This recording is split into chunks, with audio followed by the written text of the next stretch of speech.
What is going on, kids? So, in honor of Christmas, we're going to get 2 videos out this week. I'm going to pop this one out tonight, the day we're filming. The next one's going to come out later in the week. And today what we're going to do is we're going to tie up some tenderloin roasts. This customer would like the whole tenderloin tied for a Christmas roast.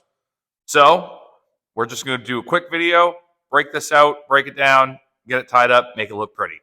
So, let's get to it. All right, so we're going to start by taking the actual tenderloin off of the loin.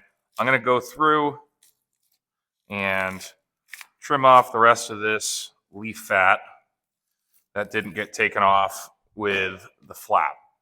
So we're going to make our starting incision, and you can see it. Make our starting incision right here. This is an issue that happens a lot with deer hunters as well. Everyone's so excited to get their first piece of deer meat on the pan, and they'll usually just cut right here, pop the whole tenderloin out. What you don't know is there's about 2 inches of tenderloin still up this way. So if you're working on a beef, a good starting point is you can find your pelvis right here. And you're going to make an incision right across here. So we're going to come in here, make our starting incision. You don't want to dig your hook in too much, just because, again, this is super tender. You don't want to completely tear up the meat. So you can see right here a little bit. This is a fairly fatty beef, so it's a little tough to see. There is this part of the head that we're going to follow down this way. This is where you can get your hook into this fatty chunk right here. Make sure that you can actually see it and I'm not completely blocking you. All right, so now we're starting to peel this out.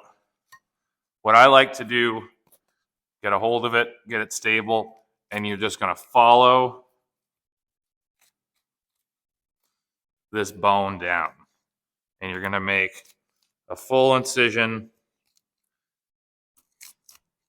along the spine. All right, so now that's starting to open up, we are just going to score it as we go. Again, you're trying to put pressure on it, but you're also trying not to put too much. All right. Once you got it down about this far, you can toss the hook and you can just get a grip on it.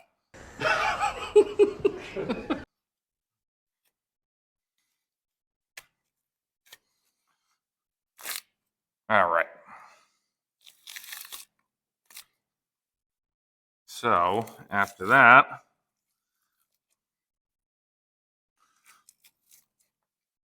you are just going to continue cutting your way down.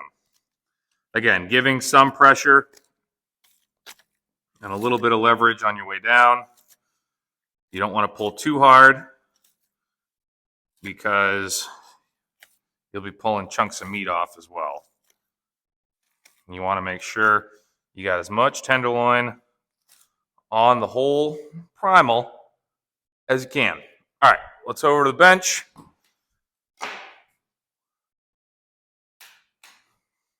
Let's see. Let's angle that better. All right. So now you got your tenderloin on the bench. I know we've broken these down on the channel before, but we're going to go through the whole thing again.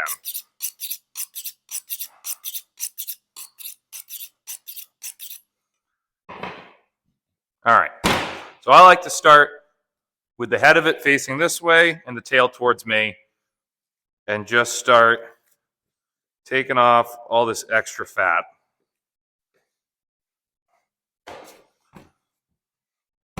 There's going to be a big chunk of fat under here. A lot of this leaf fat you can mostly pull off with your hands. All right, now we're going to pop the tail off. So you can already see right here, there's a bit of a separation. You're just going to get your finger in there and pull it.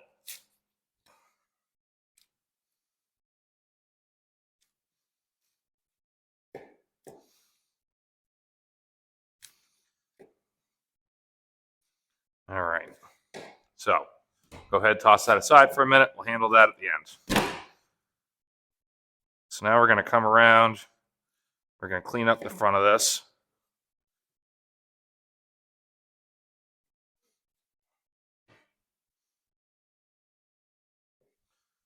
This is the one thing I do kind of miss about retail, which is a weird phrase to say in itself, about missing retail. But around this time of year, it was always madness. Tenderloin roast, prime rib roasts, just 12-hour shifts. Just all you're doing is cutting and tying roasts. I'm a bit of a masochist, and I did enjoy it a lot. But we would go through cases of tenderloins. To put it in perspective, I'm pretty sure we would get 10, I think it's right around 10 tenderloins per case, and we'd go through probably 5 cases, maybe 6. We had a whole combination of customer base. We had just the normal Joe Schmo coming in to get their Christmas roast because we're the butcher shop in town. And then we also had some pretty decently sized, we had some famous people come in, and then we just had some decently rich people because town I grew up in is a bit of a tourist town, and people would spend their holiday up there. So, all right.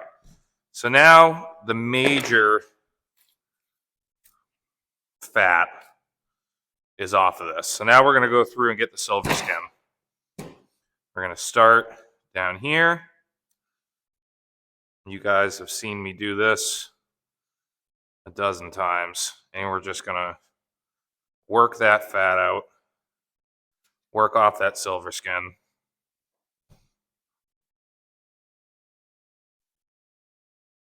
And just try and be very smooth about it. We don't want to gouge it up too much.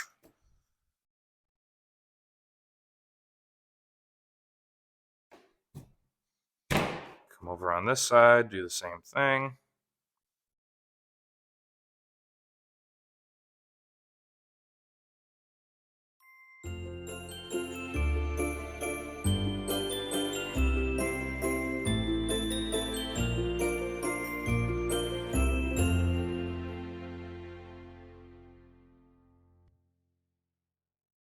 All right, so now you have a nice cleaned up tenderloin. There's a little chunk right here. This silver skin will follow this seam down. So if you want to be really picky about it, which I 90% of the time am, you can just jump in there and get that. All right, so now you have a completely denuded tenderloin. And that's what that looks like. So if we were to tie this just as is, obviously what would happen, this would be the fatter piece, and it would slowly go down and making your cook time completely uneven so that this side would be way more well done than this side, but we don't want that. So we've talked about it a little bit on some tying videos. The main purpose of tying is to make a more even cook time. Because what it does is it compresses everything, allowing all the juices that are inside of the meat to flow through the meat a little bit better. So what we're going to do is we're going to take the tail end and flop it right in under, and we're going to bring it right up to here where we've already made our cut. So now when you look at it, it's fairly even. And it's going to give you a much better cook. If you wanted to, you could cut this right here about 3/4 of the way through and flop it over. I don't feel the need to do that.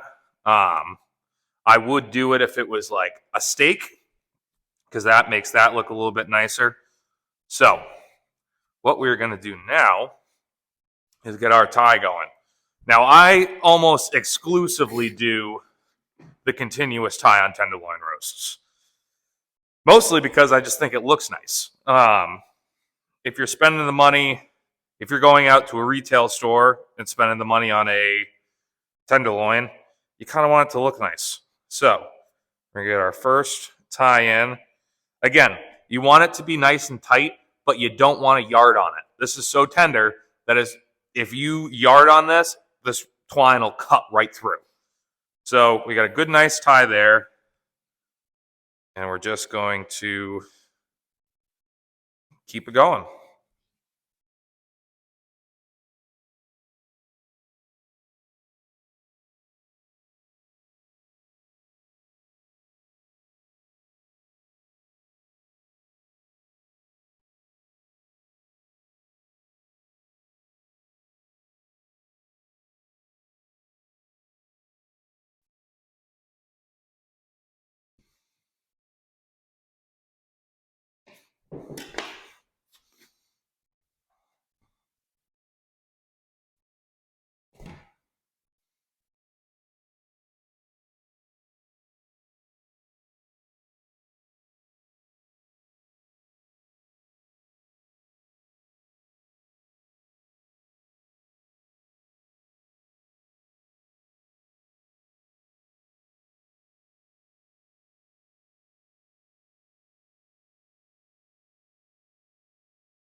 All right, so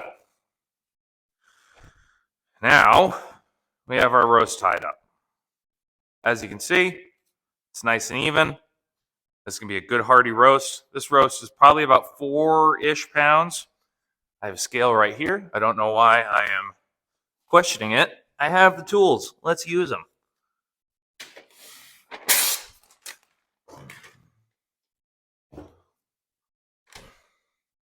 £3 pounds. So, again, this is off a home-raised beef. This beef was about, I don't know why I'm questioning it. This beef was about 682 pounds. So that's what you're looking at for there. If you are going to a retail store, you have the ability to get a bigger roast. But again, it's not going to be massive. You're not going to walk into a grocery store or a smaller butcher shop setting and get a 12-pound tenderloin roast. They don't make them that big. I don't care how big the beef is. Your tenderloin's not going to be 12 pounds, especially after trimming. What we would do on occasion is if we did have somebody that wanted a 12-pound tenderloin roast, is I would clean up 2 of them. And the way that you saw me flip this underneath, what we would do is we would take both of them and kind of yin-yang them, put them together, and kind of make a Frankenstein tenderloin roast. That does work. You can do that. It does give you a really nice product. So, like I said, just wanted to show you. Nice little tenderloin roast. Can't beat that. If you want to get fancy with it, if you were going to be tying it at home, take some rosemary or other type of herbs, tie them into it as well. You can go nuts with it. Again, when you're flopping this underneath, you can stuff garlic, all kinds of things you can put in there. So I hope you guys appreciated this video. Just a little side stuff that I'm going to put at the end of this video as well. We are going to be taking a break from Meet the Critters for the rest of the year. We're just figuring a handful of things out financially and how we're continuing to do it. Our main plan is to continue to do it. We got big plans, super exciting plans. I cannot wait to share them with you guys. And I think it is going to make the show a lot more fun, a lot more focused, which is, if you guys have watched the show, you'll understand that that's very badly needed. And we're just going to have fun with it. So stay tuned for that. And also, I never plugged this, and I should. If you are on Telegram, please come join our Telegram chat. It is the Critter Crew on Telegram. I will drop the link to that in the bottom of this description as well.